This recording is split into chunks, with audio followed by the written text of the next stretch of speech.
Hello বন্ধুরা, creative গল্পের ঠেক চ্যানেলে তোমাদের সবাইকে স্বাগত। আমি আছি তোমাদের সাথে তনিমা। তোমরা সবাই শুনছো দ্রাক্ষাণী পুনর্নির্মাণ সিজন 2, আর আজকের পর্ব হলো 6। চলো তাহলে আজকের পর্বটা শুরু করা যাক।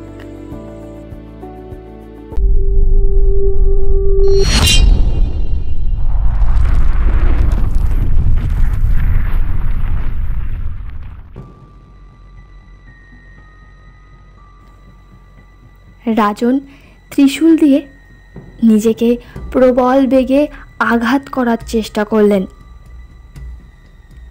অন্তিম মুহূর্তে তিনি অনুভব করলেন কেউ যেন আটকে নিল ত্রিশূল। রাজন চোখ খুলে তাকালেন। সামনে দাঁড়িয়ে আছে এক দিব্যজ্যোতি পুরুষ, যাকে এর আগেও দেখেছেন রাজন ইন্দ্রাশিস। তিনি জন্মেঞ্জয় রাঠোর। একটা কুয়াশা ছেয়ে গেছে চারিদিকে। পৃথিবীতে যেন অসীম শান্তি বিরাজ করছে এই মুহূর্তে। রাজন বললেন, আপনি? সামনের দিব্য পুরুষ হাসলেন। ত্রিশূল এখন ওনার হাতে। রাজন নতজানু হয়ে বসে পড়লেন। ভেঙে পড়েছেন তিনি।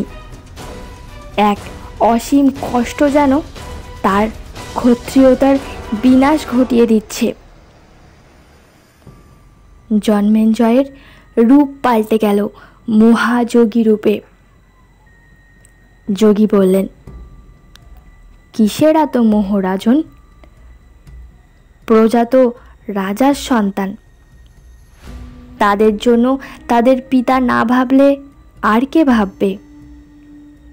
শুধু নিজের রক্ত যার শরীরে প্রবাহিত হচ্ছে, সেই কি একমাত্র রাজনের সন্তান? ইন্দ্রাশিসকে ধরে তুলে দাঁড় করালেন যোগী। যোগী বললেন, পিতা বা স্বামী হয়ে নয়, এক যোগী হয়ে ভেবে দেখো, তুমি কি তোমার দায় দায়িত্ব পালন করছো? তোমার প্রজারা কি ভালো আছে?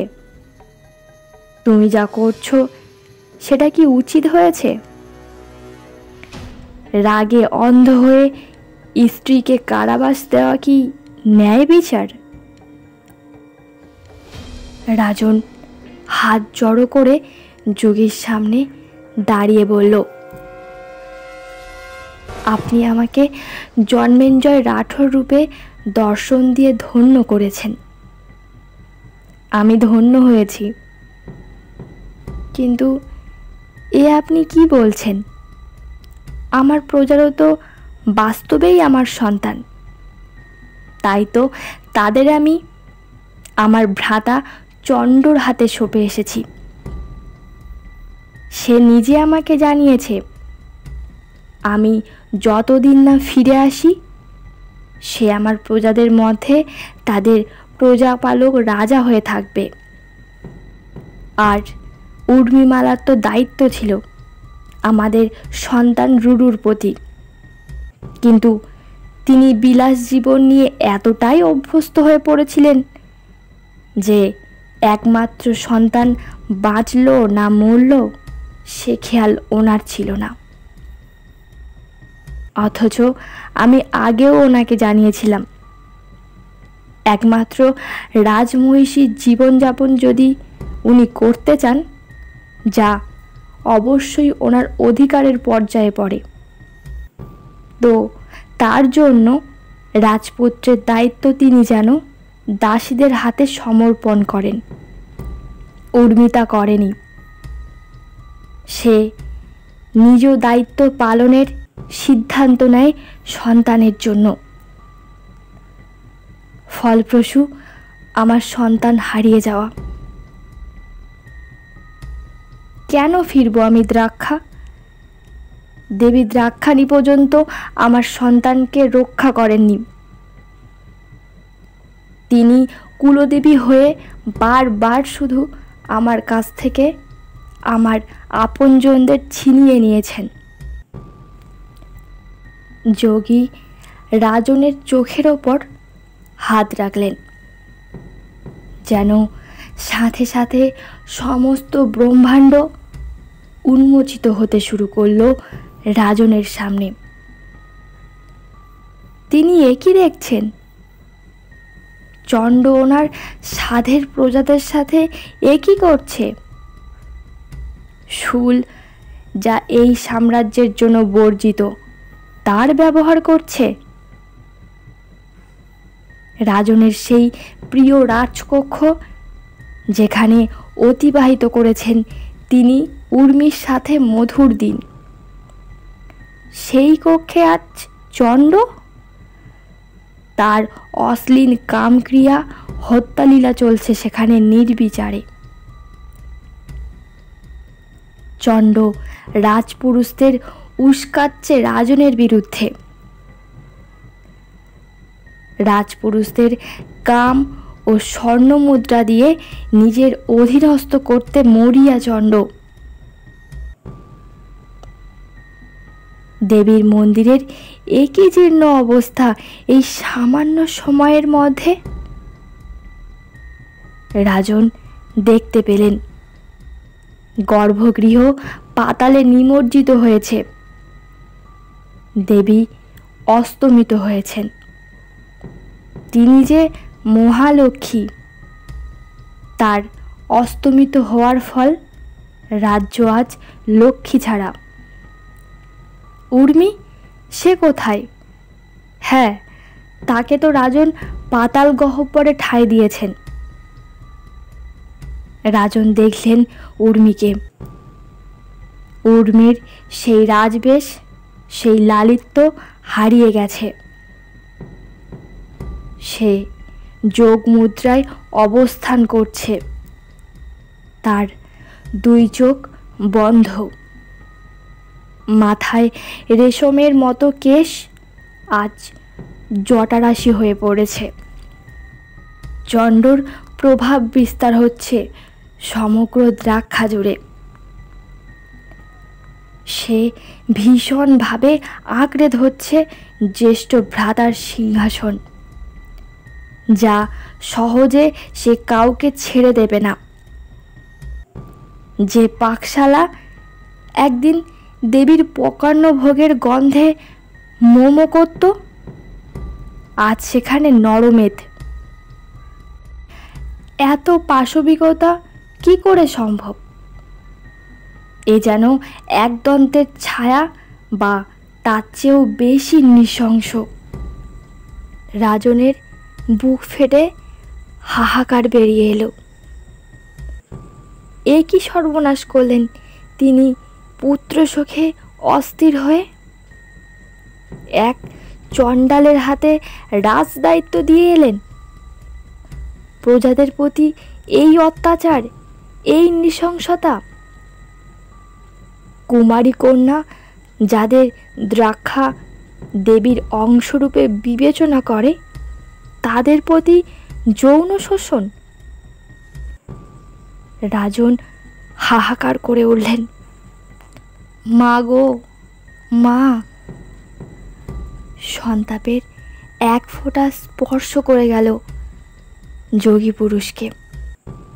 সেই জলের ফোঁটা পবিত্র, তাতে মিশে আছে এক রাজার প্রায়শ্চিত্ত।